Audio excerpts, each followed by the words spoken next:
All right, we're here at Replay, and this is the plan for today. I already did the breakfast and the editing work, and now I'm on the ball machine. Today's a lighter day because I had 3 sessions yesterday, almost died, and so we're gonna hit the ball machine and then do some recovery work. And I forgot the shoes today, so we're hitting the forces. Let's go. Oh, I just wasn't recording all of that. Nice.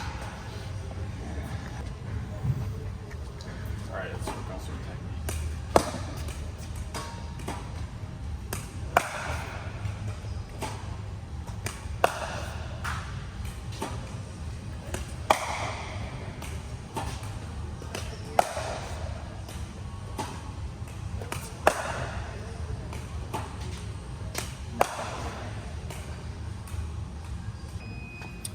All right, so I tried a bunch of different techniques on this shot. I tried like dropping my wrist, flicking it.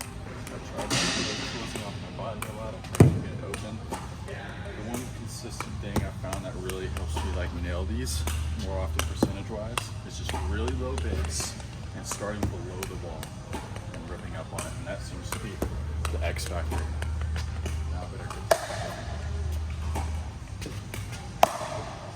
All right, we're about to hop in this fancy cold plunge, and I'll explain the reason for the cold plunge in a minute, but I was able to get some ball machine training in, and I worked on 3 different shots. I worked on my 2-handed roll cross court, and then I worked on, I did some slices a little bit, but I also did 4-hand drop, like in the middle, just hitting like a drop shot, 3rd shot drop, and then I did 4-hand drives down the line, and that's a mainly, the other 2 shots were like more for doubles.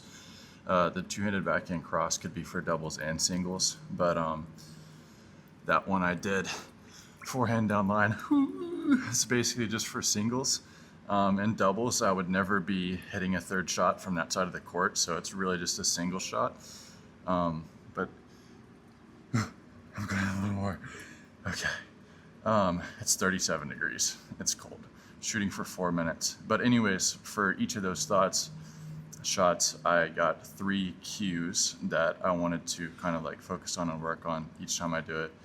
So for the 2-handed cross-court roll, it's just keeping a wide base, staying really low, and then starting with my paddle under the ball and having a loose grip and just swinging low to high.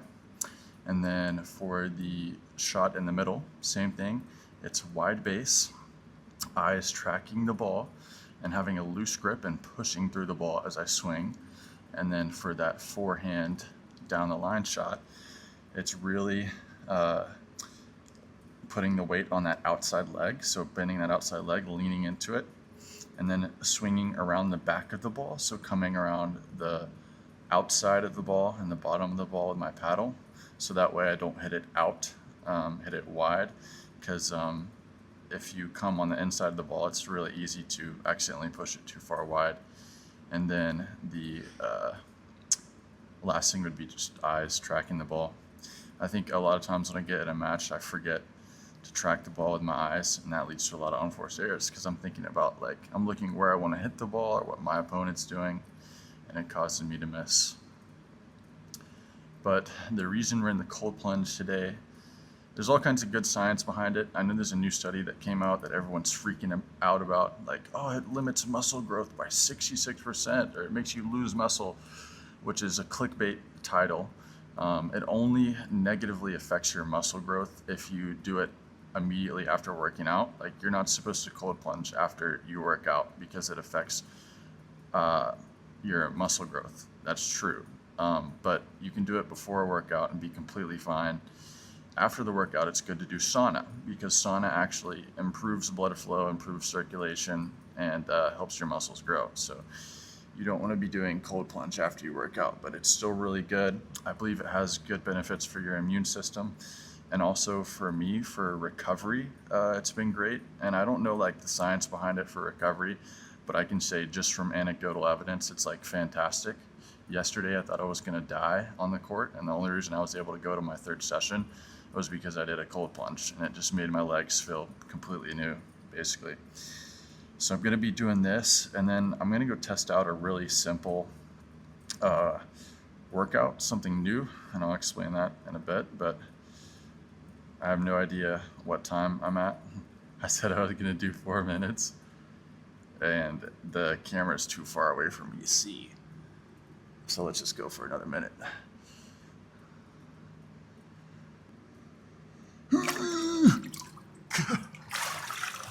What does we do? 450?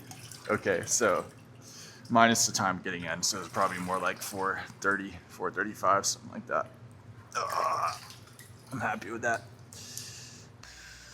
Okay, before I hit this workout, I'm gonna do the assault bike for 5 minutes or so, because I don't want to try to lift any weights after doing a cold plunge without getting my blood flowing again, because I don't want to get injured. But basically I've been doing some research on training for pickleball, and one of the things I came across is research on the different types of muscle fibers that we have. So we have type 1 muscle fibers and type 2. And type 2 is split into type 2A and type 2X.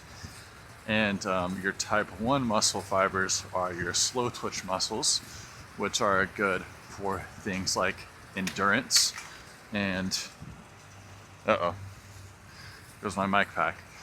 Endurance and movements that involve using a muscle for a long period of time, like jogging or doing a marathon, for example. And your type 2 muscle fibers are for quick, explosive movements, or things that require lots of strength under a short period of time, like doing a deadlift, for example, or bench pressing. But those type 2 fibers are split into the 2A and the 2X. And the 2X is your really fast, like high explosive, short duration movements. Say, for example, hitting a serve in tennis, right? Super fast, and you're using 100% of your muscle capacity if you can.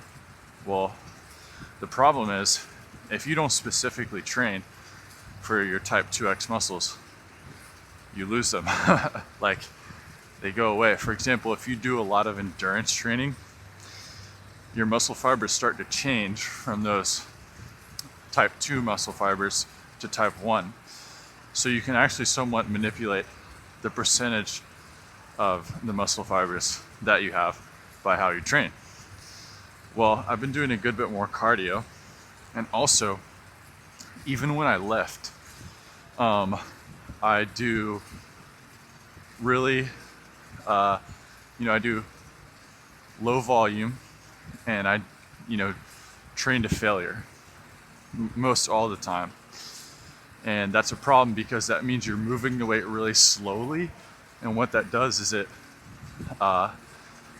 discourages your body from using those type 2X muscle fibers, which are the really quick explosive movements. So why does this matter at all? Well, in pickleball, if you want to hit the ball harder,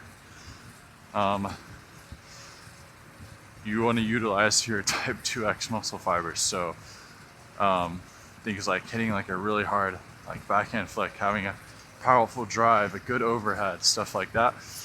Those are those type 2X fibers, right? Now you can't max out.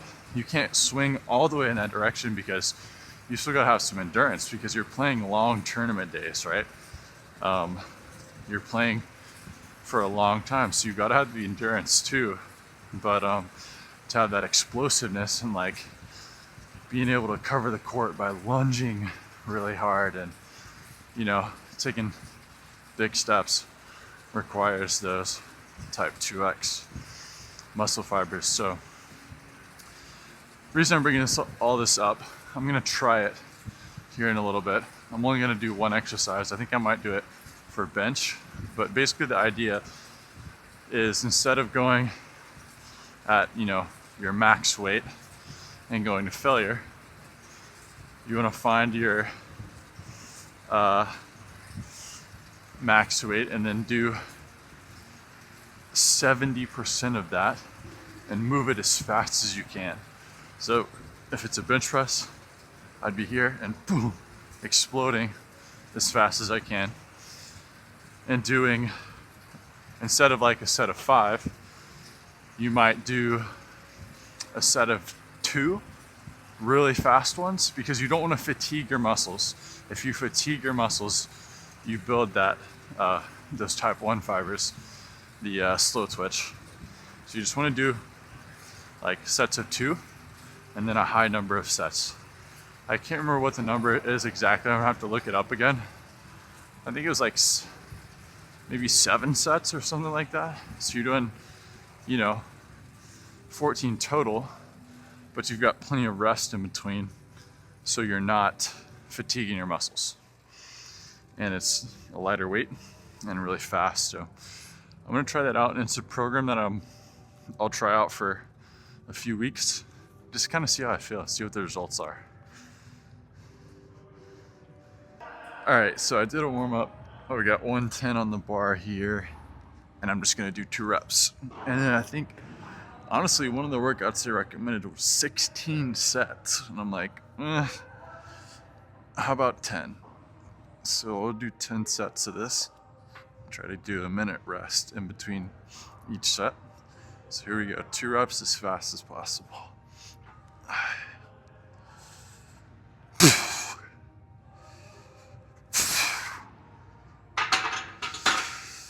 All right, that's it. Now we rest for a minute, and then 9 more of this. It feels really strange to do this, to be honest.